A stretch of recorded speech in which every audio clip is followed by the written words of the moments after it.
Game Informer's coverage of Spider-Man Miles Morales is upon us, and just like the last game, tons of new information has been revealed from the magazine, including a new look at suits, villains, and gameplay. So far the issue has included a lot of new information to cover, so every bit of information may not be covered in this video, considering new gameplay and info was just revealed this morning, and in this video I'll be discussing the information that stood out to me most so far. First off, this month's Game Informer includes a deep dive into Spider-Man Miles Morales, including 15 pages of coverage, including cover art from Sarah Pichelli, the original Miles Morales artist. In 2018, Alex Ross drew the cover for Spider-Man's Game Informer magazine, which honestly should have been the game's box art, so it's nice to see this trend continue with Miles Morales as it's a shortened game compared to the first. Included in this magazine are multiple screenshots with a look at the tracksuit in action, which I do like for a costume, although the toe part is a bit weird to me, and I feel like this is one of the better original Insomniac designs, and the colors remind me of the PS5, which was probably intentional. Along with a look at the tracksuit, another alternate suit was shown, which is the first look at the 2020 suit from the comics. Given how 2020 has been, this is a fitting design. I'm not a big fan of it, but I don't think it's terrible, and my favorite part of this costume is the S on the sleeve,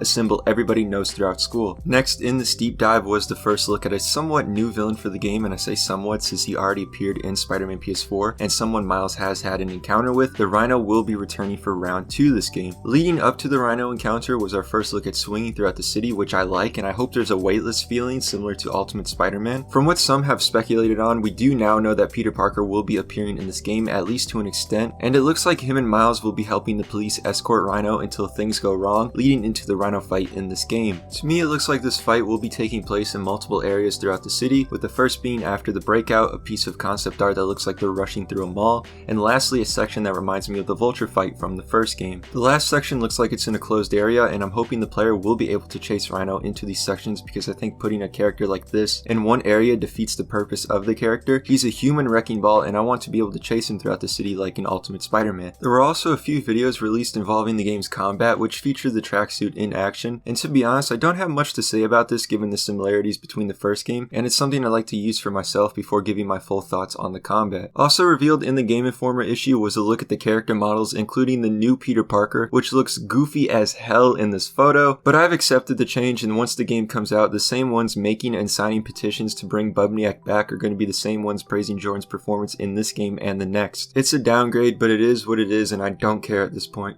So let me know what you guys think of the new information discussed in this video. How do you feel about the gameplay and the newly revealed 2020 suit? Of course, I didn't cover every bit of information in this video. This is just what stood out to me the most. And with the amount of information from this month's Game Informer, I'm open to making a second video if anything catches my interest. And as always, thanks for watching. Be sure to subscribe, follow my social medias, hit that like button, and I will see you guys again in my next video.